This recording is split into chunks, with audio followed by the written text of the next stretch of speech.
시작. 형제들아, 나는 너희가 알지 못하기를 원하지 아니하노니 우리 조상들이 다 구름 아래에 있고 바다 가운데로 지나며 모세에게 속하여 다 구름과 바다에서 세대를 받고 다 같은 신령한 음식을 먹으며 다 같은 신령한 음료를 마셨으니 이는 그들을 따르는 신령한 반석으로부터 마셨음에 그 반석은 곧 그리스도시라. 그러나 그들의 다수를 하나님이 기뻐하지 아니하셨으므로 그들이 광야에서 멸망을 받았느니라. 아멘. 여러 가지 문제점들이 있었다는 것을 알고 있습니다. 그 아들이 자기 아버지의 새 아내를 취하였다 하는 얘기도 있고, 바울, 아볼로, 게바, 그리스도파, 네파로 나뉘어가지고 분파 싸움을 하고 있었다. 그리고 우상의 재물을 뽑는다든지 성도 안에서도 소송이 붙어서 세상 법원에 판결을 의뢰하는 경우도 있고 여러 가지 문제가 있었습니다. 그런데 사도 바울은 그 고린도 교회에 편지를 쓰면서 형제들아 라는 단어를 사용하고 있습니다. 그렇습니다. 우리가 하나님 앞에 여러 가지 허물과 부족한 것이 많이 있지만은 주님께서는 우리를 성도로, 하나님을 믿는 백성으로, 하나님의 자녀로, 형제로 봐준다는 것이 얼마나 감사한지 모르겠습니다. 제가 교회 오면은 희망의 공동체 사람들이 인사를 해요. 여기 이제 매일 출근하다시피 하는 사람들이 몇 분 계셔요. 보면은 참 신체적으로도 좀 부자이고 하고 이 정신적으로도 좀 둔감한 그런 분들이 있습니다. 근데 그분들이 나보고 캐톨릭 다닌 사람들이 있으니까 저보고 프리스트라고, 우리 개신교에서 그래 안 하잖아요. 미니스트, 패스트 그렇게 얘기하는데 신부님이라고 불러요. 신부 아닌데 신부님이라 그러면 어떡합니까? 그래서 저는 이제 브라들이라고 이런 다 모르니까 브라들이라고. 이 사람들 캐톨릭 다닌 사람도 있지만 예수 믿는 사람들, 예수를 그리스도로 믿는 사람들, 희망의 공동체, 이 사람들이 시작할 때 아침에 저 오후에 기도하고 시작하고 마칠 때 기도하고 마치도록 이 희망의 공동체 홈페이지에 들어가면 그 프린시플에 그렇게 나와 있어요. 그리고 캐톨릭 재단에서 이 사람들에게 복음을 전도하고 이 사람들에게 그리스도의 사랑을 전해서 이 멘탈이나 이런 여러 가지로 소외된 부족한 사람들이 그리스도 안에서 사랑과 복음의 기도에 힘입어서 재활할 수 있도록 삶의 행복을 가질 수 있도록 도와주기 위해서 만든 참 좋은 뜻의 단체입니다. 그래서 이 단체가 참 우리 교회에 이렇게 깃들여 있다. 우리 교회 시스를 사용하면서 좋은 일을 하고 있다는 것은 굉장히 의미가 있는 것입니다. 그런데 이제 사람들 모르고 이 단체가 처음 들어왔을 때 이 주위에 이탈리아 사람들이 찾아와서 집값 떨어진다고 내보내라고 그런 일도 있었습니다. 제가 이 말씀을 드리는 것은 우리 가운데 우리도 교회 안에 다양한 사람들, 여러 가지 색깔을 가진 사람들, 혹은 문제를 가진 사람들, 부족한 사람들이 다 있었지만은 성도로 형제라, 성경에 기록하면서 형제라는 단어를 쓴 것처럼 교회 안에도 여러 가지 성격과 여러 가지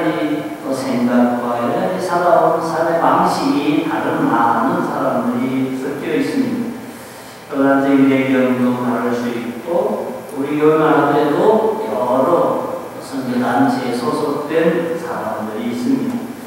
이런 사람들의 여러 가지 장점과 여러 가지 특징과 예수 그리스도를 믿는 믿음 안에서 이렇게 통합이 되는 것, 하나님께서 기뻐하시는 일이라 하는 것을 고린도전서 10장을 통해서 깨닫게 되는 것입니다. 그 다음에 또 하나는 논쟁의 핵심이 뭐냐면, 여기 오늘 본문에 그렇게 나오잖아요. 구약에 있었던 사건을 얘기를 하면서 빨간 글씨로 하나의 논쟁이 될 수 있는 어떤 사실 하나를 제시합니다. 그 뭐냐면은 이스라엘 백성들이 바다 가운데로 지났다.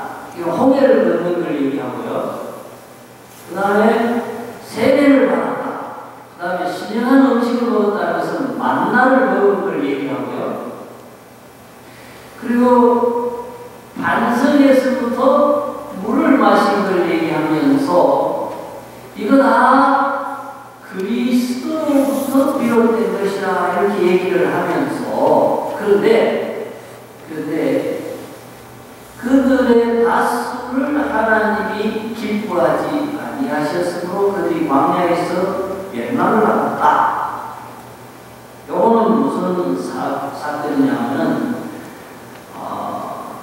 이스라엘 백성들이 우상 숭배하는데 가서 같이 춤추고 음식을 먹고 거기서 간음을 했어요. 그래서 23,000명이 광야에서 죽은 바알 구월 사건을 두고 얘기를 하고 있습니다. 자, 그런데 이게 논쟁이 될 수 있다는데 어떤 논쟁?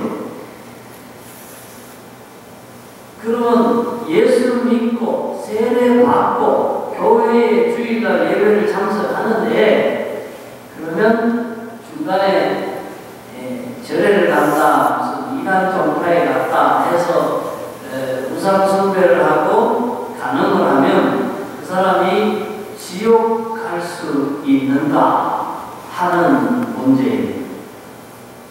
이런 문제의 견해에 관한 두 가지 입장이 있습니다. 하나는 지옥 간다. 왜? 이스라엘 백성들이 홍해를 건너고 반석에 물을 마시고 모든 은총을 다 경험했지만은 우상 사건에 연루되니까 하나님이 멸망시켜 죽였다. 그렇기 때문에 영원히 택함을 받은 자는 없다. 예수 믿는 사람, 세례 받는 사람도 죄 지으면 언제든지 지옥으로 떨어질 수 있다 하는 입장이 하나 있습니다. 하나는 반대 입장은 우상 숭배도 죄고 도적질도 죄고 마음에 미워하는 것도 죄고 큰 것도 죄고 작은 것도 다 죄인데 하나님 오실 때에 의의는 없는데 그래서 하나님이 예수 믿으면 누구나 다 구원하신다, 용서하신다고 하셨기 때문에 좀 실수를 해도 회개하면 다 구원을 얻는다고 하는 관대한 입장이 또 하나 있습니다. 여러분 어떤 생각이세요? 근데 여기서 이제 우리가 조금 더 생각을 해봐야 할 것은 그러면 하나님의 백성인데 그리스도로부터 막 세례를 받았는데 얻은 만나도 먹고 반석의 물도 마셨는데 한 가지 죄를 지어서 죽은 그 사람이 죽었다고 해서 다 지옥에 갔는가? 죽는 건 우리도 마찬가지인데 그렇게 죽은 사람은 다 지옥에 가고 병들어 죽은 사람은 다 천국 가는 건 아니지 않는가 하는 문제가 하나 있고요. 그 다음에 하나는 제가 볼 때는 그런 것 같습니다. 우리 예수 믿는 사람들, 하나님의 은혜를 체험한 사람들, 말씀 붙잡고 사는 사람들도 작은 죄악은 있잖아요. 죄가 있으면 천국에 못 간다고 얘기하면 누구도 천국 갈 사람은 없다라고 보는 거예요. 그래서 그리스도의 은혜를 받고 예수를 믿고 진짜 고의적으로 그리고 계속적으로 지속적으로 우상을 숭배한다든지 계속적으로 고의적으로 간음을 행한다든지 계속적으로 고의적으로 하나님을 반역한다면 그거는 예수 믿는 사람이라 보기가 어렵습니다. 원천적으로. 그래서 그런 사람들은 지옥에 갈 수밖에 없다. 그렇다면 정말 실수를 하지만 간헐적으로 실수를 하지만 연약해서 실수를 하고 그러나 곧 마음으로 회개하고 연약함을 정말 회개하는 참여하는 이러한 예수 믿는 사람에게는 하나님이 구원의 원총을 주실 수밖에 없다 하는 그러한 생각을 저는 갖고 있습니다. 그러나 성경이 주는 대전제를 들었습니다. 죄 지으면 말하라. 회개하면 산다. 예수 믿는 사람들, 하나님의 은총을 받은 사람은 늘 회개하면서 또 의롭게 살도록 노력하면서 살아가는 것이 최상의 방식이다 하는 것을 성경이 가르쳐주고 있습니다. 그 다음에 두 번째로는요,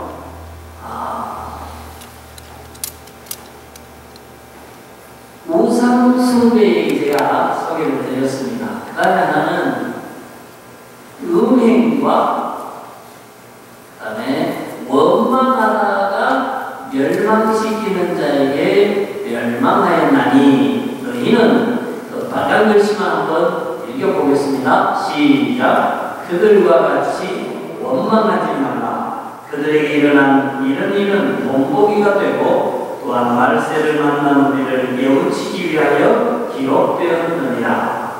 그래서 바로 그런 사람들이 우리의 본보기가 된다 그러고 있어요. 어떤 본보기? 그렇게 해서는 안 된다는 본보기. 그냥 좋은 본이 아니에요. 나쁜 그런 멸망을 받았던 사람들, 죄지었던 사람들, 벌받았던 사람들을 바라보면서 저게 죄지었으면 안 되겠구나. 저 벌받을 짓을 해서는 안 되겠구나. 우상숭배 하지 말아야지. 음행 하지 말아야지. 원망, 불평 하지 말아야지 하는 이러한 생각을 가지려고 말세를 만나 우리를 깨우치게 하려고 그런 사람들의 이야기를 기록했다. 이렇게 성경은 얘기하고 있습니다. 요즘 유학생들이 많이 오잖아요. 여기 토론토에도 뭐 아마 몇만 명 들어와 있어요. 들어와 있는데 제가 우리 청년들이 이렇게 들어보면 대개 이제 유학생들이 대학교 4학년 한 학기 쭉 남겨놓고 많이 들어와요. 아니면 막 졸업했거나 요즘은 또 들어오면서 바로 일할 수 있는 그 취업 비자를 받아가지고 와요. 근데 좀 나이가 든 사람들이 많이 옵니다. 오는데 여기 오니까 방값이 비싸잖아요. 그리고 그때가 한창 막 연애할 때잖아요. 그래가지고 여기서 유학 와서 남자, 여자들이 막 동거하는 사람들이 꽤 있다는 거예요. 우리 그 청년들이 그냥 직접 들은. 근데 그런 것들이 여기 보면은 은행입니다. 살다가 헤어지고 또 살다가 헤어지고 살다가 또 다른 사람을 살고 그래서 결혼하지 않고 이렇게 여러 이성들과 문란하게 지내는 것들을 성경에는 음행한다 그렇게 얘기를 합니다.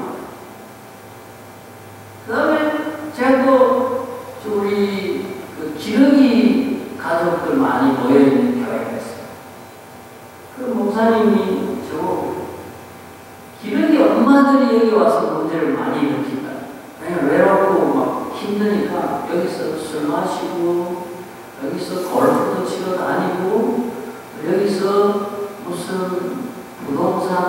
아니면 뭐 여러 가지 은행 관련한 그런 사람들을 만나면서 기러기 엄마들이 바람나는 경우가 굉장히 많다고. 그래서 그 뒤치다거리 하려고 기러기 가족들이 많이 모인 교회 목사님들이 경찰서도 불려가고 법원에도 불려가고 가정 불화에도 불려가고 그런 일이 많다고.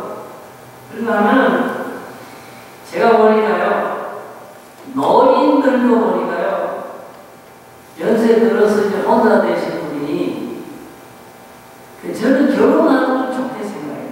근데 결혼을 하려니 재산 문제도 있고 자식들도 반대하니까 그냥 막 사는 거 조금 사다가 또 살아보면은 나이 드신 분들이 다 고집도 있고 개성이 있으니까 또 안 맞잖아요. 그건 또 싫어서 헤어져요.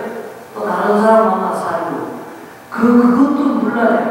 그래서요, 그거 다 하나님이 기뻐하시는 게 아니에요. 하나님이 남자를 만드시고 여자를 만드시고 성욕도 식욕도 다 하나님이 주셨지만은 그것을 일부일처라는 결혼 제도 안에서 누리도록 그거를 절제하도록 다스리도록 그렇게 주신 거예요. 근데 그걸 벗어나는 게 다 간음이고 은혜입니다. 중요한 거는 하나님께서 그런 거를 기뻐하지 않는다는 거예요. 그래서 저는 제 입장은 청년이든지 중년이든지 노년이든지 간에 정말 성욕이 있고 이성을 사랑하고 그러면 좋아하면 정식으로 결혼하고 살아야 돼요. 그냥 동거하다 헤어지고 그렇게 하지 말라요. 정식으로 결혼해서 행복하게 살아가면서 얼마든지 그렇게 살아라 하는 게 제 입장이에요. 그래야 그게 그래야 그게 오래 갑니다. 그래야 결과적으로 행복하다. 그래서 왜 성경 얘기하고 있잖아요. 그런 잘못된 본보기, 잘못 살다가 벌받은 그런 본보기를 따라가지 말고 우리 깨우치기 위해서 어떤 거 바르게 살아가고 바르게 결혼하고 바르게 결혼생활하고 바르게 행복하게 성을 누리면서 남녀관계를 그렇게 살아가도록 하나님이 주셨다. 그래서 자동차도 회사가 만든 매뉴얼대로 자동차를 관리하면요 제일 잘 굴러갑니다. 더 잘 만나고 사람도 마찬가지입니다. 우주를 만들고 모든 사람을 만드시고 행복과 사랑의 가정의 건강한 원리를 주신 하나님의 뜻대로 살아가는 게 제일 건강한 원리다. 가장 행복을 찾아가는 원리다 하는 것입니다. 오늘 여기 모인 모든 사람들은 이런 행복의 원리를 따라 살고 그 원리를 추구하는 사람이니까 제가 자유롭게 말씀을 드리는 것입니다. 그래서 하나님의 물고기가 물을 떠나서는 행복할 수 없듯이 사람들도 하나님이 정한 진리와 윤리와 법도를 떠나서는 결코 행복할 수 없다. 그 안에서 참된 진리와 행복이 있다 하는 것을 제가 말씀을 드리는 것입니다. 그래서 사도 바울은 10장에서 자기가 다루는 주제에 대한 결론을 그렇게 내립니다. 모든 것 할 수 있다고 본다. 그러나 모든 것이 다 유익한 건 아니다. 모든 것이 가능한 모든 것이 가능한 것을 한번 읽어보겠습니다. 시작. 모든 것이 가능한 모든 것이 덕을 세우는 것은 아니니 누구든지 자기의 유익을 구하지 말고 남의 유익을 구하라 하면서 이제 그 먹는 문제를 다루고 있습니다. 근데요, 우리가 고린도 교회를 부도덕한 사람들이다, 문제가 많은 사람들이다 이렇게 쉬운 말로 얘기할 수 있지만요, 사실은 만약에요 토론토 이 시티에 만약에 큰 종교단체가 있어가지고 말이에요, 거기서 예를 들어서 토요일 날 있는데 몇천 명 모이는 집회가 있고 집회를 마치고 나면은 거기에서 막 예배에 참석한 사람들에게 막 불고기 파티 무료로 버페로 막 음식 막 채소, 과일에 고기에 막 푸짐하게 나오고 말이에요. 그거 식사한 다음에 그냥 호텔 방으로 가는 티켓 하나씩 줘서 그 교회 여신도 남신도끼리 짝지어가지고 말이죠.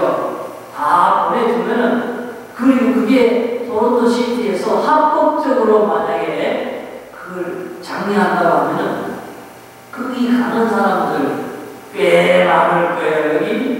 여기 뭐 아까도 얘기했잖아요. 그런 물나라에 사는 유학생이나 기억이 얼마나 외로운 노인들 얼마나 많이 가겠어요. 그게 합법적이고 공짜고 에브리바디 다 그렇게 사는데, 고린도 교회가 그랬어요. 고린도 시티가 그랬습니다.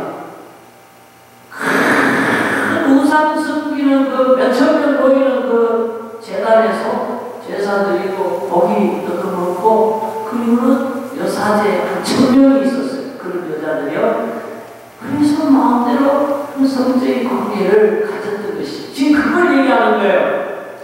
그래서 그런 여자들하고 여사제하고 우상숭배에 가서 예배하는 것 잘못된 것이다, 간음하는 것 잘못된 것이다. 근데 나는 간음 안 한다, 예배 안 한다. 그렇지만 고기 먹는 건 어떠냐, 고기 먹는 건 어떠냐 하는 문제가 고린도 교회 안에서 이제 된다, 안 된다. 왜 안 되냐? 그 우상에서 다 절하는 거, 다 죄인들 함께하는 파티인데 그게 되냐? 이게 안 된다. 뭐가 안 되냐? 나는 간음 안 하는데, 나는 우상숭배 예배 안 하는데, 나는 하나님 믿고 기도하면 음식이 다 거룩해진다고 믿는데, 고린도 시대에 그러면 고기 중에 제사 안 드리고 나온 고기가 하나도 없는데, 그러면 나는 채식주의자가 아닌데 고기를 안 먹을 수가 있느냐? 문제 없다. 이래가지고 고기 먹는 걸로 인해서 찬반 양론이 뜨거웠습니다. 근데 바울은 그렇게 정의했습니다. 어떻게? 먹어도 된다? 안 된다? 그것도 아니야. 저것도 아니야. 그럼 뭐야? 먹어도 되고 안 먹어도 되고 좀 애매하게 결정을 했어. 그럼 그 기준은 뭐냐?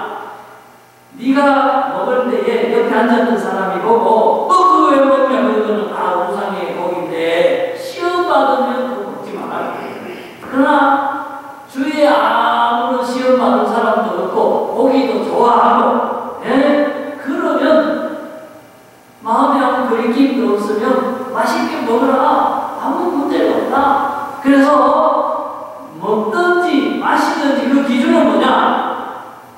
남의 유익을 구하라. 그리고 하나님의 영광을 위하여 하라. 그래서 위에 그 파란 글씨가 다른 사람들, 형제들을 위해서 먹고 안 먹는 것을 결정해야 되는 하나의 원칙을 주었고, 밑에는 하나님이 영광을 받으시며 먹는 거고, 하나님이 영광을 받지 못하시는 결과가 초래하면은 먹지 말라고 하는 그런 기준을 주셨던 것입니다.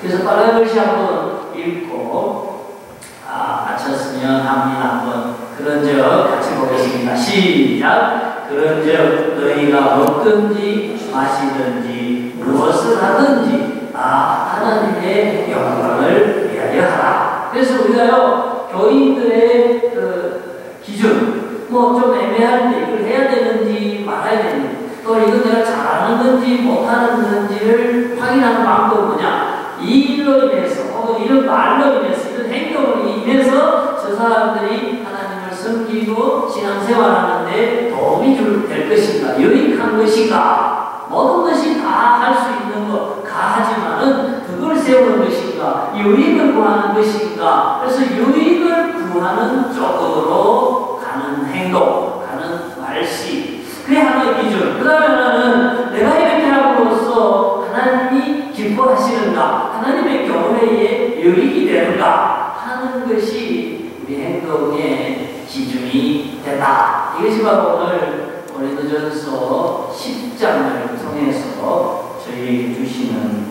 교훈이 되겠습니다. 그래서 저는 이렇게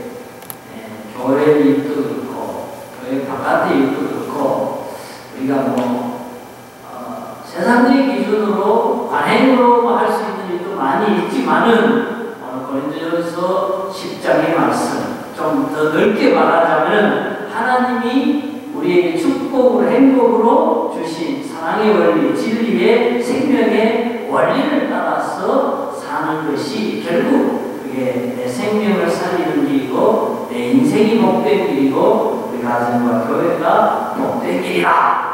이렇게 말씀을 드리면서 다른 사람의 유익을 위해서 하나님의 영광을 위해서 사는 그래서 우리 모두 행복한 그런 삶이 되기를 주님 이름으로 축원합니다. 네. 이 시간에 기도하겠습니다.